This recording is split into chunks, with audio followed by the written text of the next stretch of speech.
Variable fonts, monotype, variable type trends. Welcome to our panel discussion with very interesting and exciting experienced leads on the creative side of typographic. Let me give you a quick introduction. Variable fonts are the things, and yet widespread client adoption is slow, as always, with big and new innovations.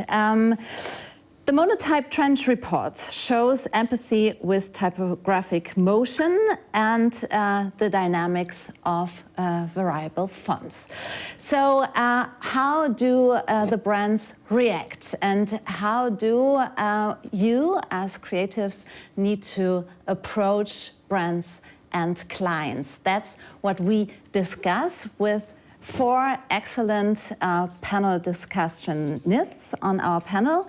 Let me start by introducing Phil Garnham. He is Creative Type Director from Monotype.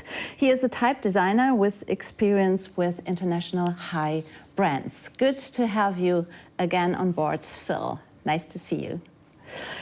We have Mark Wood. He is Senior Creative Director from Super Union. Mark has a passion for creative problem solving. He will grab us and take us into that. And he is creating and developing brands for some of the most iconic companies of the world. Welcome, Mark. Good to have you with us.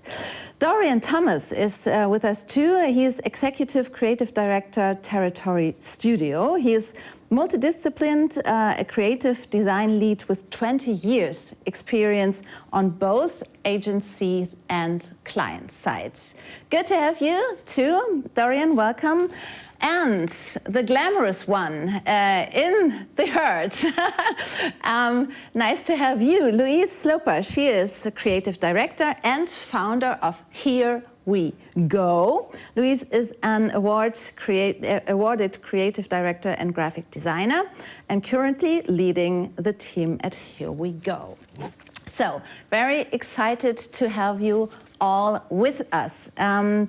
Let's start with jumping into variable fonts. Phil, maybe you can just grab us and take us into the whole theme. There was some kind of development from last year to this year. Some brands have experienced more cases, and you have guided some of them. So let's give us, or maybe you can give us a quick introduction into that. Of course, yeah, thank you so much. So I guess for those of you that are new to variable fonts, I mean, they're a really useful tool, a font format really for graphic designers to create adaptive and expressive typefaces. So, you know, in the past at the Monotype, I guess in the past year at the Monotype Studio, we've really started seeing them land. They're finally starting to arrive, and a high sort of number of high-profile, brave brands have begun championing this exciting area of creativity in type and typographic design. So whilst variable fonts are not new, kind of up, you know, and after kind of 6 years, I guess, of the type community kind of really just banging that drum and this kind of hysteria that they've arrived, you know, I'm still actually not convinced that brands and designers really know what's possible with variable fonts. So this really kind of super short introduction is a kind of share of the things that we've been seeing at Monotype in the world of sort of type trends and variable fonts. And if you're working on a project and you think variable fonts could be a good fit, I think there are really just 3 key aspects of this that can help pique the interest of your client conversations. And the first of those is efficiency, and variable fonts are efficient fonts, or at least they appear efficient. And who doesn't like efficiency? So in a post-COVID kind of ever-changing earth, you know, I really love this idea of pitching variable fonts as a form of eco-branding, because they are one file and they're really easy to manage from an installation and a distribution perspective. They're also very cost-effective if you commission a variable font as part of a brand update. And variable fonts can have quite small file sizes as well. There's this really enticing sell to say that variable fonts can reduce your carbon footprint. And in some cases they probably can, but I guess this is a statement that always needs careful consideration and an expert review. And the next kind of point is inclusivity. And we live in this time when, you know, every brand is racing to be seen as the most equitable and sustainable offer. So how can variable fonts support that idea? Well, there's a really nice feature in variable fonts called the optical size axes. And type designers can start making size-specific typefaces that improve readability.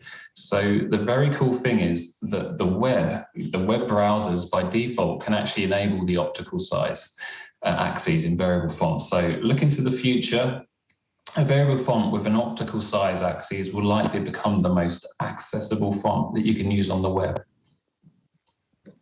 And lastly, excuse me, creativity. And, you know, what are the limits of a variable font? Well, really, there are no limits. You know, these fonts are interactive, responsive beings, and we can program them to do things that we've never seen before. You know, you can just imagine in the future metaverse, you know, every brand will want to innovate and own their own space. So imagine how variable fonts could translate into that space, that world. You know, you could literally end up walking through these worlds and the words. You know, text could appear and adapt to your movements, your eyes, and even your viewing angles. So it's a really exciting time. And all of this kind of curiosity around variable fonts is manifesting itself in these kind of engaging brand experiences that are aligned to typographic trends. So every January, we launch the Monotype Trends Report. And we identify kind of visual trends in typography. Much of what we're seeing is variable or adaptive in some form. So we see almost this future state for typography where variable just is. You know, it's the very idea and meaning of fonts and typography. So let's take a kind of swift look at what we're seeing. The first thing, and I think everybody's been seeing it, is New Nouveau. You know, Mother's Park Lane rebrand really captured the essence of this year's most dominant type trend. And New Nouveau, you know, this execution is super extraordinary. You know, the launch material really plays into this variable font in motion aesthetic. And it's just type that's made of these kind of lucid lines, and they flow elegantly into this kind of sinuous word mark. And our next trend that we've been seeing is the spelt serif, and Collins adapted or collaborated with Swiss indie type foundry Dynamo, and they created this kind of variable typeface that flexes to its application and the sound of music for the San Francisco Orchestra. And the results are incredible and just a really great example of how powerful variable font technology can be when it's used to elevate both brand voice and brand content. Our next trend is mix-up. So mix-up is typographic diversity in the embrace of differences. So in the Monotype studio, we collaborated with Superunion and creative director Mark Wood, who's here on the call today. And this rebrand is really for the UK's largest parcel delivery company, Hermes, which is now called Every. And together we made this kind of adaptive logo type, which is powered by variable font technology for every parcel, person and place. And Every came to us and they kind of said, we have this fleet of 5,000 trucks and they all need unique logo types. And Mark and I, we collaborated and we created a variable font with over 194,000 unique possibilities. So, you know, this wouldn't have been possible without variable font technology. So as designers, you know, I think now is the time to ask, you know, what do you want to make with type for brands that you've never been able to make before? Because variable type, you know, you probably can make it with that now. And because we got really excited about all these possibilities of the mix-up trend, you know, we created a headline typeface named Every Monotype, which adapts and it changes as you type with randomization code. And I think what's really interesting is how variable fonts are challenging this idea that consistency in brand is everything. You know, they're giving birth to this kind of notion that being adaptive and flexible can also create this sense of identity and cohesion. And in design, just in general, you know, everything is coming to life. Our next trend, Flux, you know, really speaks to that idea that books have started talking, pictures in frames move and change, posters animate, you know, everything is becoming hyperkinetic, and variable type is a movement enabler. And the MIDI rebrand by Pentagram in London is just a really interesting example of that. You know, it's not a variable font, but it also ties to this idea of graphic flux or of interaction. And these MIDI loops in the logo just react to sound waves, and variable type can do that too. And another trend we're seeing is this kind of fascination from designers with gold and shiny moving type. Ogilvy in Hong Kong, they created these balloon Chinese letters, and then they created this augmented reality experience, which really pulls type off the wall and renders it into our environment. And has anyone noticed how ink traps are back? You know, designers know about ink traps from yesteryear, but, you know, what do they mean now? You know, why are they so popular?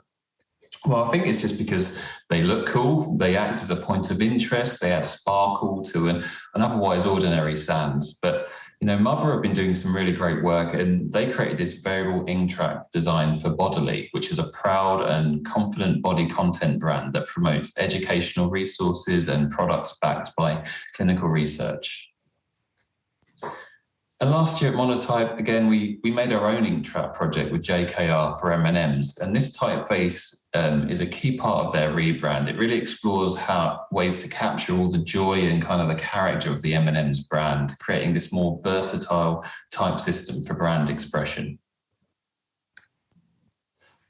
And a typeface is a huge part of kind of visual storytelling. It's a visual voice as a reflection of a kind of a deeper purpose, again, to show the brand as a diverse, kind of multifaceted and joyful experience. So what for the future of variable fonts? I think brands are really going to start embracing this technology. It's starting to happen. We've seen that in the past year, and I don't think this will be just another font format. I think it really will become, you know, the very meaning of what a font is. I think it will create very efficient brands, very inclusive and creative brands. And if you're creating a brand that really puts type front and center, then, you know, variable fonts really are a must today. So, you know, they offer so much creative potential to create these unique kind of interactive moments in typography. So that's kind of where we're at. It's what we're seeing out in the wild with variable fonts and brands. And I look forward to talking more with everyone on the panel today. Yeah, me too. Thanks a lot, Phil. Thank you for your insights and for the cases. And let me quickly jump to you, Mark, because we've just seen the rebranding of Hermes and Every, and now Every. How did you, as Super Union, approach this rebranding of Every? It was. It all kind of came from a naming project. So Hermes was wanted to change their name as their business was changing. The very large parcel delivery service, over the last couple of years, especially with COVID, the business has grown and changed. So it started with a naming exercise. We ended up on the name Every. Sort of every parcel, every person, every place, everyone that they serve within the UK. And then from there, once we've kind of got that name, well, how do you bring that to life? How do we showcase the variety and difference? What I get delivered to my house is different from what Phil gets to his, and Lou's and Dorian's place. So we're all ordering different things, and we're all interacting, and we're all living in different parts of the UK. So how do we represent that variety and difference within the brand? We chose to do that through typography, and doing that through variable type technologies, as Phil mentioned, allowed us to have many more characters. And I deliberately used the word characters there, and I think representing everybody is a good word, and type and characters kind of works together. So that's how it kind of started, and then it became a bit of a question about how we're actually going to do it, and obviously, you know, the expertise at Monotype to bring it all to life.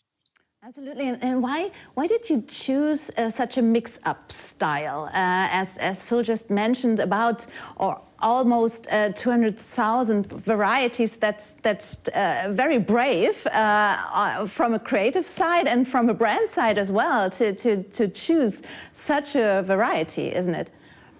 Yeah, absolutely. I just think the difference that when we're all different, right? We're all different shapes, sizes, characters, personalities, and representing that through typography is a lovely way. Some of the characters are more ornate, some of them are more abstract, some of them are simpler, some of them are taller, some of them are wider, all kind of different shapes and characters of the typography, kind of representing us as a communities and society and representative of the UK. We're all different people. So from that sense, it was a perfect match to try and do it typographically. And then within that, obviously have variety and difference. Now, there are rules around it. The letter forms and the heights of each letter is done in a uniform way, so that there's still a degree of consistency.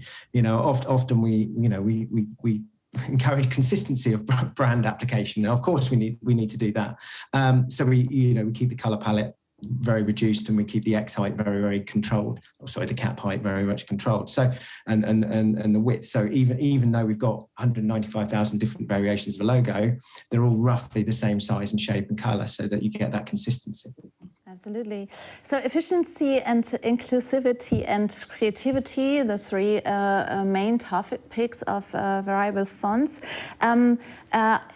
Also to Dorian and Louise, what do you think, how important is inclusivity today for branding and for creativity and for things that you are approaching with your agencies? I think because, we've been looking at inclusive colours and AA accessibility ratings for a very long time. The conversation, as we've spoken about many times before, is now going on to typography and the fact that type can be utilised in so many more interesting ways. As Phil was saying, artificial intelligence and algorithms now being coded in are allowing, the possibility of visual compensations being created on websites, for instance. So there's not a one-size-fits-all approach. And I think it's democratizing what we can actually do with typefaces on a number of different platforms that we weren't able to do before. That's then obviously allowing a much more inclusive approach to the way we design, not just on paper, but across all digital platforms as well, which is becoming more and more important. Absolutely. Dorian, what are some of the most exciting type or design trends you've been picking up on lately? I think it all depends on how the work is going to driven, essentially. I mean, we working across a lot of films, and so there's already a certain amount of sort of brand identity aspect that comes from that. But within that, we need to create very clear, distinct brand identity silos, which are kind of recognizable. And so I think, there's many different ways to look at it from a trend point of view. Just trying to think.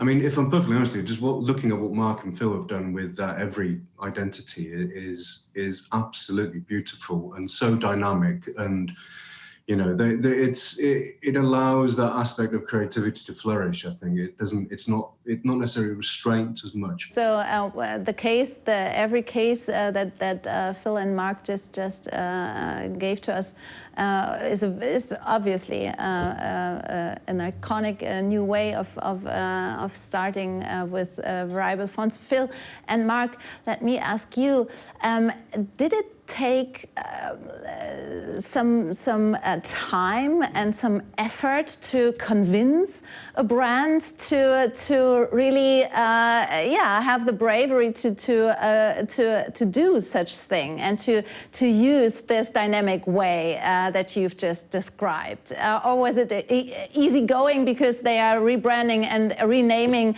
anyhow, and it wasn't much of an extra effort?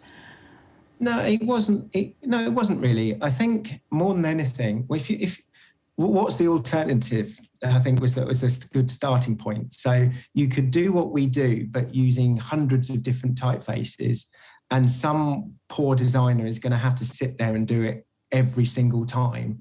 Is an awful lot of work across all comms, logos, and whatever the brand is going to produce. So actually, it became, how do we make it quicker and easier and more efficient for them? And actually, we've got hundreds of different type styles across a whole alphabet as well. It wasn't just the 4 letters of every that we created. It was for the entire alphabet plus numerals. So to do that with just hundreds of different typefaces would be massively time consuming and a horrible job for anyone to do. So to do it in one typeface, whereby all you needed was one typeface, and be able to change the glyphs within it in a very simple, easy to do way, was the way forward. So actually something that looks really, really quite complex and time consuming, the drive for it was to make it as simple as possible. So when we kind of explained that to the client, they're like, this is perfect. And how do we do this? And well, Phil said we could do it through variable type technology. I'm like, okay, brilliant. How are we going to go about doing that? So that's what Phil and his team did. I think like we were lucky as well, Mark, just like how brave that client was there and just how open they were to exploring new ideas. I mean, we're incredibly lucky to have worked with them.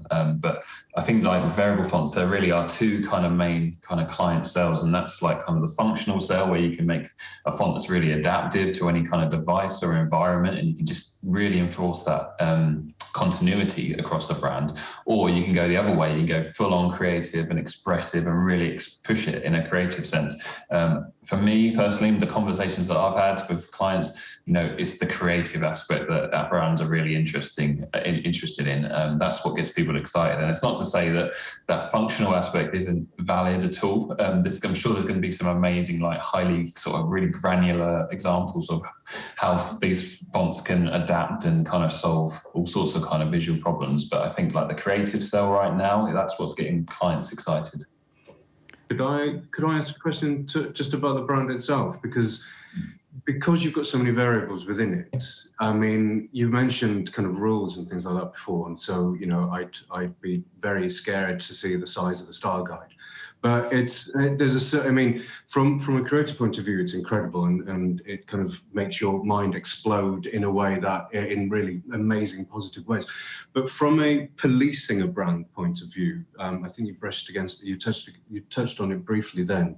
But how do you go about doing that? Because there's so many variables within there, and it is just the logo. But then is within the brand itself, there's supporting typefaces which are much simpler and not variable in a way, or absolutely that we have a secondary typeface which is much simpler and easier to use. In regard to the distinction between each of the letter forms, we kind of created everything on an axis. So you had at one end simpler, almost straighter versions of typography of letter forms, and on the other end of the spectrum, probably more expressive, more unusual characters. And so using the technology, if you could type away in the typeface, in the font, so you'd be typing it away and it would randomly select a character. Now, if you say 2 characters next to each other were too wacky or too straight, you could go in and change it. So there was a degree of randomization, but then there was also a control to dial it up and dial it down. Now, would you set an entire sentence in it? No, you do the top word on the homepage. You do the 1, 2, maximum of 3 words you'd ever want to set in it in any kind of communications. So it needs to be kind of short, easy words anyway, which is great for a brand that's communicating like that anyway. But then you can then decide, well, actually that looks a bit too much. I'm going to tone it down. You can do that, or you might randomly get something, that's a bit straight. Let's just change that letter form and add a bit more personality. So we built that into the system, and that was very important right from the start, because if it became too straight, it would look kind of a bit underwhelming. If it became too much, it's just the brand being too expressive. It needed to find that mid ground, and the technology allowed us to have that kind of spectrum and variety. Yeah, we built a lot of intelligence, didn't we, into the typeface as well, like just the automatic, the open type programming, the randomization, lots of rules say you can't put this style of letter with this kind of letter. And so it's very much like designed to be as usable and as simple as for the everyday office user as well. We even built specific versions for PowerPoint and lots of kind of workarounds that nobody really thinks about. But visually it's quite complex, but actually it's very simple to use. I guess modern fonts, they can consist over like 600 odd characters, correct me if I'm wrong, and having an algorithm that defines sort of aspects like serifs or curves or angles, I guess, is really, really interesting because it can save so many hours. Like you were saying, from a designer's perspective, it can almost work, I guess, as a like you would do faux bold. Not that I'm ever suggesting anyone ever does faux bold, but it's that same idea. It can actually adjust the typeface, and I think that's what's so smart about it. And I think that's where the future of using variable fonts is going to really come into its own. I mean, Mark, I suppose there's an element of kind of retaining creativity within there as well, though, right? You build in an aspect of curation still. It's not purely all AI and generative, because I don't know if you read that, I can't remember where I read it. There's something that was released yesterday, which was about AI generative art, that if it's not, if there's no human hand or anything gone anywhere near it, it's difficult to kind of license the IP against it and kind of copyrights and things like that. So there's an aspect of curation from a design point of view, which is, I think, super important still to retain that level of, editing. And absolutely. And Phil and his team, they handcrafted every single character that was produced, right? Every curve, every point was considered on its own merit, and then once that was kind of established, it's then, well, which ones would work? How do we if this is on the side of a truck going along the motorway, it might be in a different typeface or a set of different type characters rather that make up the typeface, but squint your eyes, does it still look like an every truck? Right, that's the kind of balance. So it's but that the decisions that Phil made and his team, that craft, right, wasn't just a case of going, let's just choose any old type, chuck it all together and see if it works. Far from it. It's about that nuance and the skills and the eye that Phil and his team have to create that. That's why we partnered with Monotype. That's why we chose to work with them, because of that.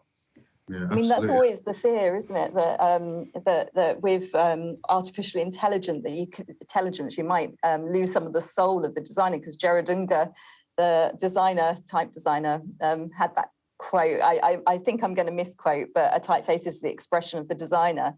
And I think I've mentioned before, my only concern with some of these things is that you lose the soul of the human impact, and that's a special touch. So I think combining the technology to be able to have the craft of the human, but the speed of the technology to get past all those tedious little moments is really, really where I think it's going to come into its own. Yeah. I think years ago it was easy to see like which type designer drew which typeface. You just tell by the nature of the curve, the line, and the balance of things. And now that there are so many tools in the world of type design that actually, and they're all being used by multiple Foundries, lots of different designers, that actually sometimes that's almost becoming a little difficult, because it's like it becoming just a general outlook of type rather than an actual, a human hand, like you say, that kind of DNA that you just can't, it's not really that perceptible. It's like a subconscious thing. But, interesting. From a technical point of view, Phil, what were the biggest challenges? Because obviously, you guys know what you're doing when it comes to typefaces, but this is more of a question to Mark as well, is like, what did you do to try and challenge and push the technology in some way? As a designer, forgive me, but I always try and break things. My dad won't let me anywhere near his watches anymore because I took it apart as a child. And it's like, you kind of want to go into the inner workings of it and tear it apart and kind of go, fix it.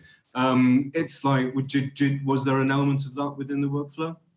Yeah, in the typeface for the variable font, there was a huge element of that, because we were generating a variable font at the beginning that was 25 megabytes in size, and it's like, who's going to use that? And we had to have a long, hard look at how we were generating that font. We were speaking to font software developers, we got in the end, we had a specific piece of software written for us to be able to generate the typeface. And then we spoke to Microsoft, and they actually rewrote the variable font specification so that Adobe could then get the font code to work in InDesign. So, I mean, it really had this project in itself, on the surface of it, it's just another rebrand, but actually it really opened up the kind of capabilities for type designers everywhere, just through what we were trying to achieve, and nobody ever tried to do it before. So we asked questions that, I think it really benefited the whole type community.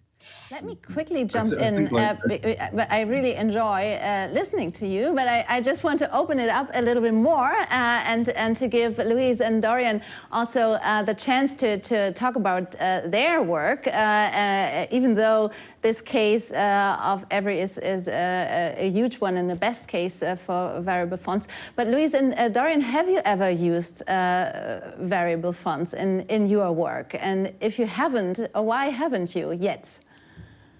Well, I'm chairwoman of Typo Circle, and we've been talking about this for many, many years. I've been very, very keen, and I've been trying to sell in variable fonts for the last 4 years when I was in an agency previous, in an ad agency.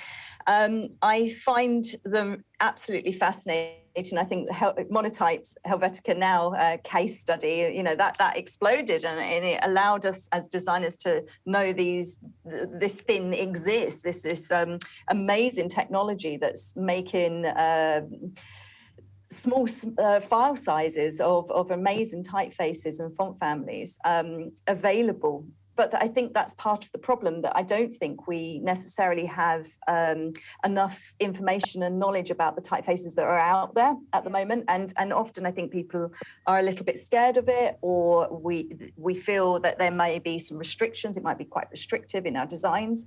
And it's really interesting because there's so many more typefaces happening. So I think, like you said earlier, Mark and Phil, selling it into your client, having a brave client is quite important in the first place, because it is an investment to be thinking about this, even if in the longer term it's actually hugely beneficial to the brand itself. I think also there's the idea of the geometrative library. I don't know if I've said that correct, but the idea of being able to transform like vector files into true type formats. Again, as that's added to with projects like this, and the information that we're getting every time we're doing these designs year after year or month after month now, I think it's opening up the spectrum to designers. So whilst I've not personally used variable fonts in any project yet, I've been really, really interested in what's been happening over the last few years. And I genuinely think it's partly the ability to sort of purchase off-the-shelf fonts that are of a good quality and wide enough in style to be able to use, because not all brands necessarily have the budget to be able to create their own one. So I think it's something that we will be using more and more, certainly on websites going forwards, because of the inclusivity and the diversity side of things as well. But no, unfortunately not yet, although I have seen amazing typefaces on the judging panels of a lot of award shows, and obviously seeing what these guys are doing as well is absolutely fascinating. Absolutely, and convincing. And how about you, Dorian? To echo what Louise just said, I think Mark and Phil were very lucky to have a very brave client and willing to push their kind of creativity much further. I think, for looking at it, no, to answer the question, no, I haven't used it on any projects as of yet, but would absolutely love to. And I think it's just finding the right opportunity to it.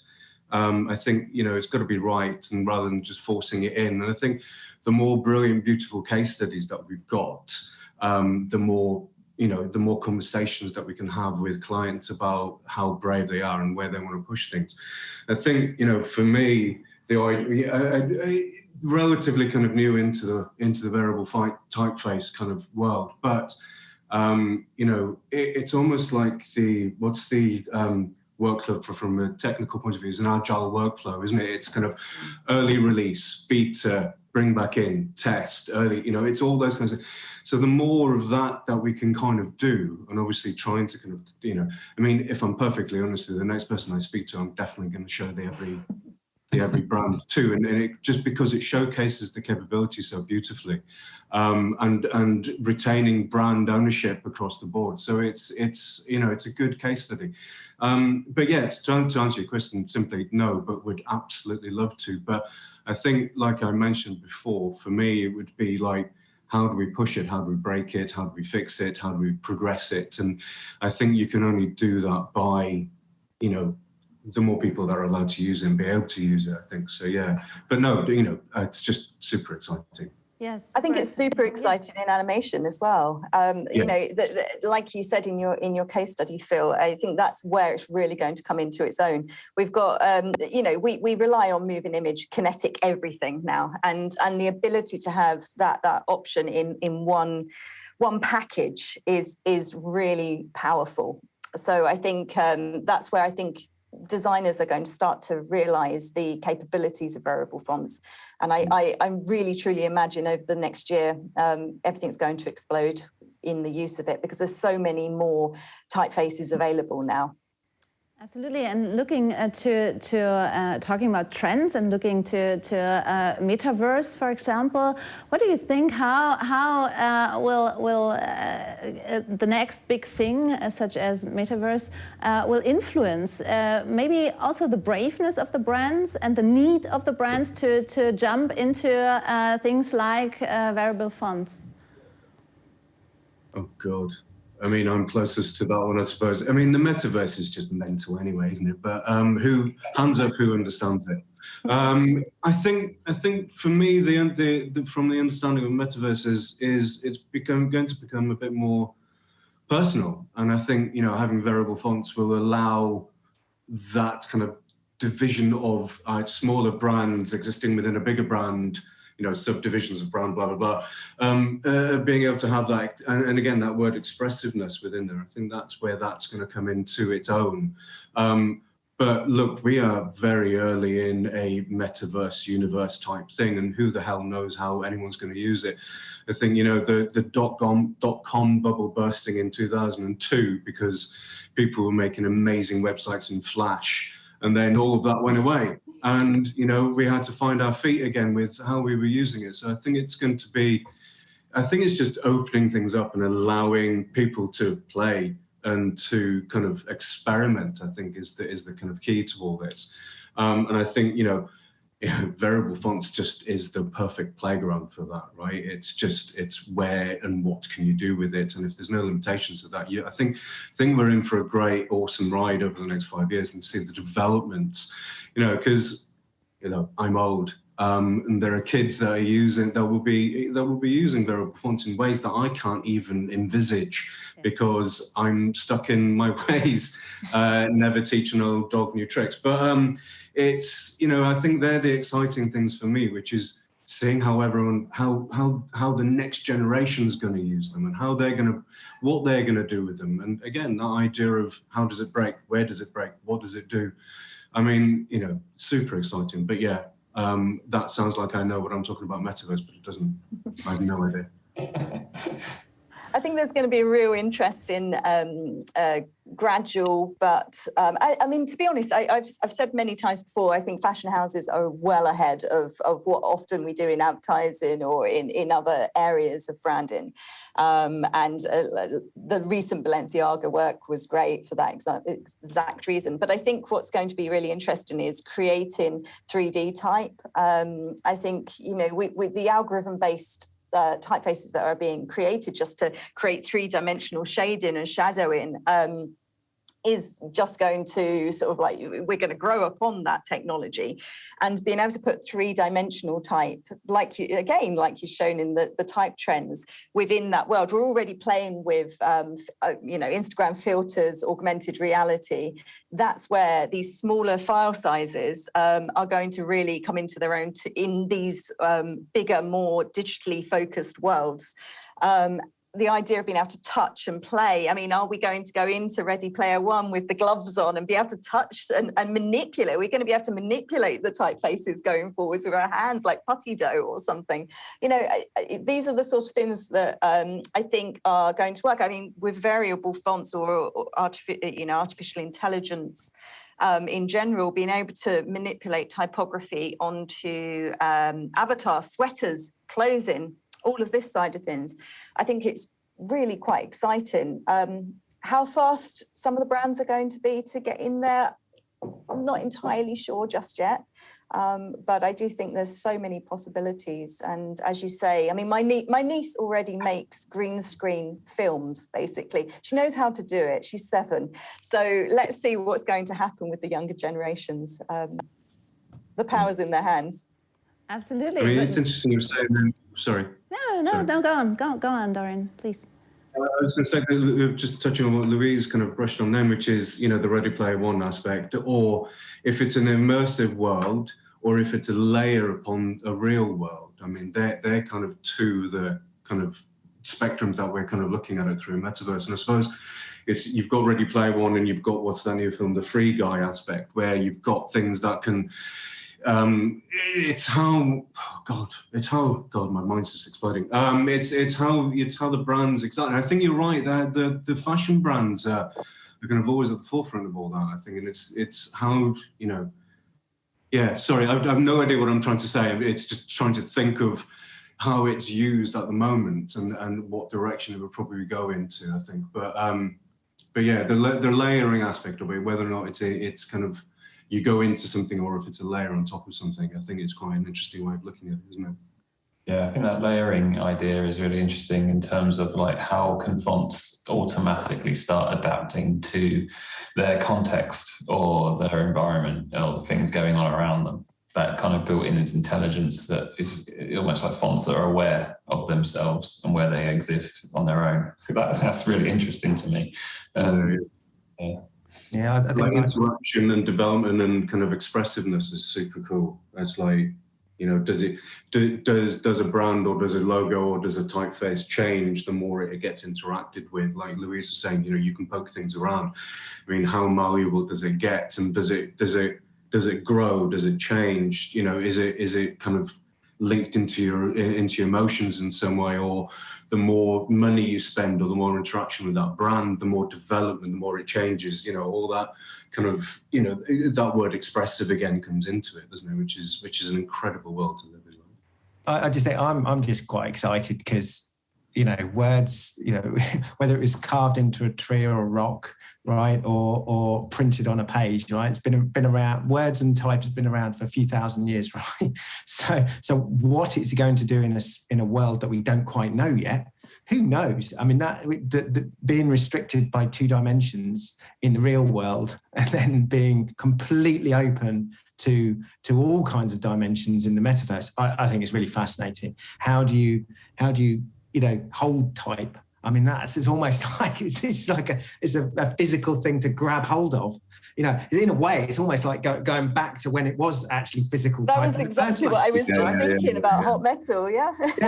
You know, we kind of forgot about that, and then it all kind of flat, and you can't touch it, and it's all 2D. Now, just imagine the spirit of what it's like to grab hold of type. Being in a metaverse, that's where I think it's going to be really exciting, and to kind of, I think we're all in agreement that we don't really know how any of this is going to actually work, but that's the fun bit. That's the fun. The irony of a print designer going into the metaverse to do printing would be mental, right? But the idea of that's just crazy. That makes perfect sense and no sense at all. But yeah, I mean, you know, spending I did a HND before I did a degree, and I spent a whole year in the print suites just kind of making things look, you know, what does that do by putting ink on that and pressing it down? And, you know, you've got to get that idea of tactility behind it. But it's kind of reintroducing that into a digital world, a digital realm, that physical aspect, which is, Christ, that's super interesting, isn't it? Absolutely. I mean, if you think about it, we're always going into these explorations. I mean, 20 years, was it? Oh, it's longer than 20 years ago, wasn't it? Like typography now, you know, when the big Rick Poynton book came out, and there was the idea about, you know, the big argument about will digitalization of typography, like Macs, kill the form, or is it just this amazing digital experimental playground to have fun with? We had the same conversations were happening when metal print presses were happening as well from handwriting. I think we're always going to be having these conversations because ultimately it comes down to communication, and human beings will always be exploring different ways to communicate. So I think, yeah, we're almost just in that same typography now moment, except we're going into like this crazy virtual reality world as opposed to just going on to the first sort of expressions of digital typography. Yeah, I think so. You know, people like God, I'm going to show my age here. People like David Carson, Neville Brody, Jonathan Heffler. God, who was the other one I was thinking of then? Imagine, you know, people like that going into somewhere and making that. You know, just that idea of handmade. I don't know. It's bending my brain a little bit. But it's just quite interesting to try and imagine where it would go, because that idea of handmade stuff within a digital world is beautiful. Absolutely love it. So sorry, I'm just losing myself just thinking about typography in a 3D world. And we love listening to that, to listening to losing yourself. But Phil, let me ask you a last question from my side, at least. What do you think if you think about what's going to be? And we've just heard that it's about the next generation, but you are creating the starting point for this next generation. So what is there to do for you as Monotype, for you as a type director, to create this starting point for this variable fonts and to make a case like the Every case so accessible that it empowers brands and clients to jump into this trend and really gets in there, so that Louise and Dorian can now start working with them? Yeah, it's a big question. There's lots to do still. Education, I think, is one thing. I think we need to do a lot more in terms of like showcasing, just doing a lot of in-house creativity, generating, designing more typefaces that are usable, that get designed, the fonts in our library that people are actually asking for, not just the ones that we want to make for our own personal kind of exploration. So yeah, at Monotype, you know, the studio, we're really listening to our clients. We work with agencies all the time. So, you know, our big focus is really to build the library in a way, in a design fonts that people actually want to use. And so there's going to be a big focus on that. I think every typeface that any Foundry is going to be launching now will come with a variable font. So that's only going to help push this narrative forward. And the more people have access to them, the more people will start playing with them and seeing what happens. So, and then that's just going to open up, because I think when you get past that phase of thinking, okay, well, we can get type that just does this and this, and it goes up and down, and then it goes a bit this way and that, and then you start thinking, oh, actually, well, what if I did that, or what if I took 2 steps to the right and 1 forward and did that, and you start thinking, actually, you know, these fonts can actually do anything. So, you know, I've seen examples of like movies being compressed down into pixels and put into sliders inside fonts, so you can actually make video inside a font. You know, it's a question, the fundamental kind of question of, you know, what actually is a font today? Is it a kind of a live surface, kind of 5G, you know, element of something you play in a brand? It's completely wide open. You can do anything with them, really. Anything with motion, anything with letter forms, they can shoot off in any kind of direction. So I guess my kind of personal agenda is kind of like just to do more of that, be as expressive, be as creative as I can, try and find the narrative within branding projects that kind of ties back to typography and elevating sort of the power that has. Thank you so much for being part of this discussion. Thank you, Phil. Thank you, Mark. Thank you, Louise. And thank you, Dorian. It was a pleasure having you. And next year, I want to hear more about more cases and about playing with variable fonts. Thank you. Thanks a lot. And thank you for listening and watching. I hope that you got inspired from all of that. So join us on YouTube and stay with us on YouTube. And I just wanted to suggest, if you want to post something on social media, then you have some hashtags to think about. ADC Festival2022, for example, ADC ideas create reality, and hashtag bring them to life. And I would suggest that you have a look into the ADC Insights tomorrow to joining the Monotype Insights Entdecke die Kunst der Optimierung von Logotypes. Vielen Dank, thank you a lot, and have a great day. Thanks.